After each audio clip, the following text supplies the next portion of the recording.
السلام علیکم everyone, hope you all are doing well. سب سے پہلے تو آپ لوگوں سے معذرت اس بات کی کہ کافی ٹائم ہو گیا تھا ہم نے کوئی بھی نیو ایپیسوڈ اپلوڈ نہیں کی تھی، جس کے بہت سارے فیکٹرز ہیں، like I was in feeling well, اور آپ کو پتہ ہے ایک ایپیسوڈ یا کچھ بھی لکھنے کے لیے آپ کو آپ کے مائنڈ کو ایکٹیو ہونا چاہیے، اور آپ ٹھیک سے آپ ورک کر سکتے ہیں تو ہی آپ ایک ایپیسوڈ لکھ سکتے ہیں۔ تو ان سب فیکٹرز کی وجہ سے تھوڑا سا ڈیلے ہو گیا، اور نیکسٹ انشاءاللہ اب آپ کو آنورڈ ریگولر ایپیسوڈس ملتی رہیں گی۔ سو فار کمپنسیشن ہم نے یہ ایپیسوڈ لمبی لکھی ہے تاکہ اس میں زیادہ ڈیٹیلز ہم ایڈ کر سکیں، اور آپ لوگوں کا پچھلی جو ہم نے اتنی زیادہ ایپیسوڈس نہیں اپلوڈ کی تھیں ان کا ازالہ کیا جا سکے۔ تو یہ ایپیسوڈ آپ پڑھیں اور ضرور بتائیے گا کہ آپ کو یہ ایپیسوڈ کیسی لگی۔ Will wait for your response. تو چلیں ہم چلتے ہیں اپنی ایپیسوڈ کی طرف۔ خار زندگی قسط نمبر 28، تحریر عائش ملک۔ وہ لوگ ہال کے وسط میں آ چکے تھے۔ شاہزر صاحب نے ایک نظر ارد گرد دہرائی۔ کافی چہروں سے وہ انجان تھے، مگر کافی لوگوں کو وہ پہچان چکے تھے جو بزنس کی دنیا کے معروف چہرے تھے، مگر شاہزر صاحب پر آج ان کی اصلیت کھلی تھی کہ وہ کیسے بزنس کی دنیا میں نام کما رہے تھے اور کون ان کے پشت پناہی کر رہا تھا، کیونکہ بہت سے چہرے ایسے تھے جو یکدم بزنس ورلڈ میں اوپر آئے تھے، مگر پھر بھی بزنس کے ڈیلز میں کافی اناڑی تھے۔ وہ اکثر حیران ہوتے تھے کہ کیسے آخر وہ منافع کماتے تھے۔ یہ جواب ان کو منصور کو دیکھ کر بہت اچھے سے مل چکا تھا۔ وہ منصور کو کالج کے دور سے جانتے تھے، جو ان کا جونیئر تھا، جس سے ان کی کئی بار کالج لائف میں انبن ہوئی تھی۔ اس کی امیج کبھی اچھی نہیں رہی تھی۔ بہت ہی آوارہ قسم کا انسان تھا، جس کی وجہ سے وہ کئی بار کالج سے نکالا جا چکا تھا۔ ایک بار کسی لڑکی کے ساتھ گری ہوئی حرکت کرنے پر وہ شاہزر صاحب نے خود کالج سے سسپینڈ کروایا تھا، وہ بھی پورے کالج کے سامنے بہت بری طرح ذلیل کرنے کے بعد۔ وہ چاہتے تھے کہ اگر اس جیسا اور کوئی ہے تو وہ بھی عبرت پکڑے، مگر منصور سدھرنے کے بجائے اس سب کو اپنی انا پر لے گیا اور ان کے پیچھے ہی پڑ گیا۔ شاہزر صاحب کالج یونین کے لیڈر تھے، مگر منصور ان کو نیچا دکھانے اور بدنام کرنے کی ہر وہ گری ہوئی حرکت اور کوشش کرتا تھا جس سے ان کی کالج میں امیج خراب ہو، مگر وہ بھی ہر بار اسے ٹکر کا جواب دیتے تھے کہ وہ اپنا سا منہ لے کر رہ جاتا تھا۔ اسی سب کے چلتے اسے ایک بار کالج سے ہی پولیس پکڑ کر لے گئی۔ اس کی وجہ تو کسی کو کوئی خاص معلوم نہیں تھی، مگر شاہزر کو اندرونی ریسورس سے پتہ چلا کہ وہ کسی قسم کی انلیگل ایکٹیویٹیز میں انوالو ہے، جس کی پوچھ گچھ کے لیے اسے پولیس لے کر گئی تھی، مگر اس دن کے بعد وہ غائب ہو گیا اور دوبارہ کبھی کالج میں نہیں دیکھا گیا۔ اس کے بعد کسی کو اس کا کچھ پتہ نہیں چلا، نہ کسی نے اس کی خبر رکھی، رکھتا بھی کون؟ ہر انسان تو اس کی حرکتوں کی وجہ سے ناپسند کرتا تھا، اور کچھ ہی عرصہ بعد سب اسے تقریباً بھول چکے تھے، مگر آج وہ اس کو اپنی سوم کے گھر دیکھ کر بہت بری طرح ٹھٹکے تھے۔ یہ گھٹیا شخص یہاں کیوں تھا؟ کئی سوالات ان کے ذہن میں اٹھ رہے تھے۔ وہ اتنی بری طرح پریشان ہوئے تھے کہ ان کی پریشانی ان کے چہرے پر بھی صاف دکھائی دی تھی، جو کہ کسی اور نے محسوس کی یا نہیں، مگر ان پر مسلسل نظر ٹکائے ہوئے مرزا منصور نے بہت اچھے سے نوٹ کر لی تھی، جس کے باعث اس کی آنکھوں میں ایک خاص چمک اتری۔ اس نے ایک نظر اپنے ساتھ کھڑے آدمی کو کوئی اشارہ کیا۔ جو ہاں میں سر ہلا کر باادب انداز وہاں سے غائب ہوا۔ جہاں آرا بیگم کی نظر بھی سامنے منظور پر پڑی۔ اب جھٹکا لگنے کی باری ان کی تھی۔ وہ بھی اسے پہچان چکی تھی۔ وہ منصور تھا، ان کا ہی کلاس فیلو۔ وہ شاہ زر صاحب سے جونیئر تھی۔ ان کی اور شاہ زر صاحب کی پسند کی شادی تھی۔ منصور نے جب شاہ زر صاحب سے دشمنی پال لی تھی تو اس کے چلتے وہ کئی بار ان کے ساتھ بھی بدتمیزی کر چکا تھا۔ ایک بار حد سے بڑھتے ہوئے وہ ان کا ہاتھ پکڑنے کا گناہ کر بیٹھا، جس پر انہوں نے اس کو گراؤنڈ میں پورے کالج کے سامنے تھپڑ مارا تھا، جس کا اس کو اتنا طیش آیا کہ وہ بمشکل ہی سب کے ہاتھ اٹھانے سے خود کو روک پایا تھا اور اس تھپڑ کا بدلہ لینے کی سر عام جہاں آرا کو دھمکی دی تھی، مگر پھر کچھ دن بعد اسے پولیس پکڑ کر لے گئی، جس کے بعد وہ کبھی دکھائی نہیں دیا اور وہ بھی اس کو مشکل سے ہی صحیح مگر بھول چکی تھیں۔ گھر کے سارے افراد ایک ساتھ جمع ہو کر سامنے مائک پر کھڑے قائد ٹوپی پہنے اس شخص کی طرف متوجہ تھے۔ اتنے میں سب کی نظر مبین پر پڑی، جو ہاتھ میں بچی کو اٹھائے اسٹیج پر آ رہا تھا۔ آبدار، شاہ زر صاحب نے زیر لب دہرایا۔ مبین کی نظر ابھی تک سامنے نہیں پڑی تھی۔ منصور نے چمکتی آنکھوں کے ساتھ بچی کو اٹھایا اور پھر شاہ زر اور جہاں آرا کو دیکھا۔ اس کی مسکراہٹ کافی واضح اور چیلنجنگ تھی۔ اس نے مبین کے ہاتھوں سے بچی کو اپنے ہاتھوں میں لیا۔ جہاں آرا نے لڑکھڑاہٹ کے ساتھ شاہ زر صاحب کا بازو پکڑا۔ آپ سب کے انتظار کا وقت ختم ہوا۔ مرزا منصور نے بولنا شروع کیا۔ یہ بچی جس کی پیدائش سے پہلے ہی اس کا نصیب لکھا جا چکا ہے، ہم خاص بخاص اس کے نصیب پر آج اس تقریب میں مہر لگانے آئے ہیں۔ مبین نے آنکھیں زور سے میچ کر کھولی تھیں،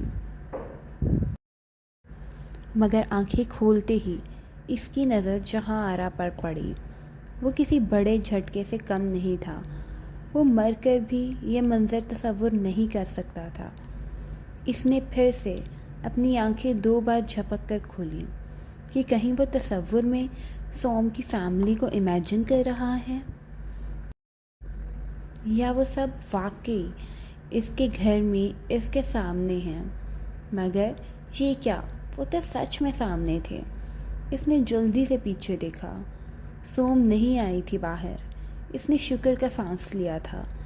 سوم کی طبیعت کل رات سے کافی خراب تھی، جس کے باعث اس نے اس تقریب میں شامل ہونے سے منع کر دیا تھا۔ شاید وہ چاہ کر بھی اپنے ضمیر کی آواز کو مبین کی طرح مار نہیں پا رہی تھی۔ اپنے شوہر کی زندگی کے لیے وہ بیٹی کی قربانی دینے کو تیار تو ہو گئی تھی، مگر اس قربانی کو اپنی آنکھوں سے دیکھنا شاید اس کے بس میں نہیں تھا، اور مبین نے بھی اس کی حالت کے مد نظر اس کو فورس نہیں کیا تھا۔ مگر یہ سب چہرے، وہ یہاں کیوں تھے؟ کیا وہ سوم کو اس سے پہلے کہ وہ خیالات کے مزید پل باندھتا، خلیفہ کے الفاظ اس کے کانوں میں پڑے، اس نے اپنا رخ مرزا منصور کی طرف کر لیا، جس نے اپنے ہاتھوں میں موجود اس کی بیٹی کو تھوڑا آگے کر کے اوپر اٹھایا تاکہ سب دیکھ سکیں۔ سب سے پہلے ہم مرزا مبین، جو کہ ہماری جماعت کے کافی قابل ممبر ہیں، ان کو ان کی بیٹی کی پیدائش پر بہت مبارکباد دیتے ہیں۔ یہ ایک مقدس روح ہے جس کو بہت پہلے چن لیا گیا تھا، اسی لیے آج اس کی حیثیت کو واضح کیا جائے گا۔ شاہ زر خاندان ناسمجھی سے سامنے دیکھ رہا تھا۔ یہ کون ہے اور مبین نے اپنی بیٹی اسے کیوں دی ہے؟ اور اس سب میں سوم کہاں تھی اور کیسا نصیب، کیسی مہر سب کے ذہنوں میں ایسے ملے جلے سوالات تھے۔ امید بنت مرزا مبین آج سے 22 سال بعد احمدیہ جماعت خلیفہ وقت، اس کی عمر چاہے جو بھی ہو، اس سے نکاح کرے گی۔ اور اس کے ساتھ ہی اس نے سامنے شاہزر اور جہاں آرا کی طرف دیکھا، اور اگلے خلیفہ کو جنم دے گی۔ یہ الفاظ تھے یا کوئی سور؟ شاہزر صاحب کا ہاتھ ان کے سینے پر گیا۔ جہاں آرا بیگم یکدم لڑکھڑا کر پیچھے رکھی کرسی کو پکڑ کر خود کو گرنے سے بچا گئیں۔ مبین نے بھی پریشانی سے سامنے دیکھا۔ ان سب کو اس وقت یہاں نہیں ہونا چاہیے تھا۔ بہت غلط ہوا، بہت غلط۔ اگر سوم نے سب کو دیکھ لیا تو سب بگڑ جائے گا۔ وہ جلدی سے وہاں سے ہٹ کے سوم کے روم کی طرف گیا تاکہ وہ کم از کم اس وقت اپنی فیملی کو نہ دیکھ سکے۔ یہ جاننے کے باوجود کہ وہ اپنے باپ سے ملنے کے لیے تڑپ رہی ہے، پھر بھی اس کو ابھی ملنے نہیں دے سکتا تھا۔ اس سب کے لیے وہ بعد میں اس سے معافی مانگ لے گا۔ اسے یقین تھا وہ اسے منا لے گا۔ احمدیہ جماعت، مبین کی بیٹی، شادی، خلیفہ وقت، یہ سب کے الفاظ شاہزر فیملی کو بہت کچھ سمجھا چکے تھے۔ وہ سب کسی شوق میں تھے۔ باپ کو لڑکھڑاتے دیکھ آذر اور شہریار ان کو تھامنے بڑھے، مگر انہوں نے ہاتھ کے اشارے سے روک دیا۔ ہم ٹھیک ہیں۔ اس سب میں ان کا دھیان اپنی موم کی طرف نہیں گیا، جو کسی صدمے اور شوق کسی کیفیت سے چلتے ہوئے باہر کی طرف بڑھ رہی تھی۔ یہ تھپڑ تمہیں بہت مہنگا پڑے گا جہاں آرا۔ میں تمہیں وہاں جا کر ماروں گا کہ تمہیں پانی پینا تک نصیب نہیں ہوگا۔ اس کے لیے مجھے سالوں کیوں نہ لگ جائے۔ یہ ایک مرد کا تم سے وعدہ ہے۔ تمہاری یہ حیثیت، یہ شان و شوکت، اور وہ تمہارا منگیتر، کوئی بھی تمہیں میرے وار سے نہیں بچا سکے گا۔ یہ وہ الفاظ تھے جو آج سے کئی سال پہلے کالج کے گراؤنڈ میں گونجے تھے۔ وہ تب بھی ان الفاظ کے خوف اور ڈر میں مبتلا ہوئی تھی۔ ایک کامیاب اور کانفیڈنٹ بیٹی، بہن، ماں اور بیوی ہونے کے باوجود ان الفاظ کی گرفت سے خود کو نکالنے میں سالوں لگا دیے تھے۔ جب وہ غائب ہوا تھا تو انہوں نے اتنے دن دعائیں کی تھیں کہ یہ شخص ساری زندگی ان کے سامنے نہ آئے، مگر وہ آیا، اور ایسے آیا، ایسا وار کرنے آیا، ایسی چوٹ دینے آیا کہ ان کی روح کانپ اٹھی تھی۔ وہ چلتے ہوئے باہر مین گیٹ پر آ چکی تھی۔ باپ کو نارمل ہوتے دیکھ آذر نے نظر ارد گرد دوڑائی تاکہ سوم کو مل سکے اور اس سے پوچھ سکے آخر یہ سب چل کیا رہا ہے۔ آپ کی موم کہاں ہے؟ شاہزر صاحب نے اپنے بیٹوں کی طرف دیکھتے پوچھا۔ وہ اپنی بیوی کو بھول گئے تھے۔ یہیں پر تھی موم ابھی تو۔ نہیں ہیں وہ، جلدی دیکھو، آذر جلدی سے بولا۔ وہ سارے ارد گرد دیکھ رہے تھے۔ شاہزر صاحب کے دماغ میں کلک ہوا۔ وہ جلدی سے باہر کو بڑھے۔ وہ اپنی بیوی کے اس شخص کے ڈر سے اچھی طرح واقف تھے۔ وہ ہر بات سے آگاہ تھے۔ انہیں خود پر افسوس ہوا۔ یہ سب میں وہ اپنی بیوی کو کیسے بھول سکتے تھے؟ ان کو باہر کی جانب بڑھتے دیکھ باقی سب بھی ان کے پیچھے تیزی سے بڑھے۔ وہ ان کو مین گیٹ کے پاس کھڑی نظر آ گئیں۔ شکر کا سانس بھرتے تیزی سے ان کے پاس پہنچے، ان کے کندھے پر ہاتھ رکھا۔ مگر یہ کیا؟ ہاتھوں کا کندھے پر رکھنا تھا کہ وہ کسی بے جان چیز کی طرح گر پڑی۔ جہاں آرا، وہ چیختے ان کو سنبھالنے لگے۔ ان کو زمین پر گرنے سے پہلے ہی وہ اپنی باہوں میں بھرتے زمین پر بیٹھتے چلے گئے۔ موم! ان کے بیٹے بھی اونچی آواز میں چیختے ان کی طرف دوڑے۔ جہارا کیا ہوا ہے؟ پلیز ادھر دیکھیں، پلیز پلیز ہمیں کوئی اور دکھ نہ دیجیے گا، ہم جیتے جی مر جائیں گے۔ وہ کبھی نہ ہارنے والا شخص آج بچوں کی طرح ڈر گیا تھا۔ جہارا ان کی گود میں سر رکھتے ان کی طرف دیکھتے اذیت سے مسکرائی تھیں۔ کیا اپنے محبوب شوہر کی آنکھوں میں ڈر اور خوف دیکھنا ایک بیوی کے لیے کبھی آسان ہو سکتا ہے؟ ہرگز نہیں، یہ ہم زندگی میں کبھی نہیں ڈرے شہزاد۔ وہ مشکلوں سے بول پا رہی تھی، لفظ ٹوٹ رہے تھے۔ جلدی سے گاڑی نکالو، موم کو ہسپتال لے کر جانا ہے۔ شہریار چیخا تھا۔ تمام بیٹے اور بہوئیں اپنے آنسوؤں کو روک نہیں پا رہے تھے۔ بچے الگ سے سہمے ہوئے تھے۔ جہارا توڑ توڑ کر لفظ بولتی سب کو اندر سے توڑ رہی تھی۔ مگر یہ شخص ہمارا نائٹ میئر تھا کہ ایک دن وہ طوفان کی طرح آئے گا اور سب بہا کر لے جائے گا۔ ان کی سانس اکھڑ رہی تھی۔ آذر ان کو اٹھانے کے لیے، جس کو انہوں نے سر نفی میں ہلاتے روک دیا، وہ بے بسی سے اپنے بالوں کو پکڑ گیا۔ اس نائٹ میئر سے آپ ہمیں بہت مشکلوں سے نکال پائے تھے۔ وہ پھر اپنے شوہر سے مخاطب ہوئیں۔ وہ لمبے سانس لیتی بول رہی تھیں، پلیز جہارا چپ کر جائیں، خدا کا واسطہ چپ کر جائیں، ہم اس طوفان کا مل کے سامنا کریں گے۔ جہارا، شاہزادہ صاحب دکھ اور تکلیف سے بولتے ان کا سر چوم گئے۔ کئی آنسو جہارا بیگم کی آنکھوں سے ٹوٹ کر بہہ نکلے۔ مگر دیکھیں، وہ نائٹ میئر سچ ثابت ہو گیا۔ وہ آ گیا۔ اس نے کہا تھا وہ ہمیں ایسی چوٹ دے گا کہ ہمیں پانی پینا بھی نصیب نہیں ہوگا۔ ایسا کچھ نہیں ہوگا جہارا، ہم آپ کو ہسپتال لے کر جا رہے ہیں۔ پھر بولنا نصیب ہو بھی کہ نہیں، آپ ہسپتال بھی جائیں گی اور ٹھیک ہو کر ہمارے پاس لوٹیں گی، یہ ہمارا حکم ہے، اور خبردار آپ نے ہمارے حکم عدولی کی تو۔ وہ سختی سے بولے تھے۔ وہ نفی میں سر ہلاتی پھر بولیں، اس نے بدلہ لے لیا۔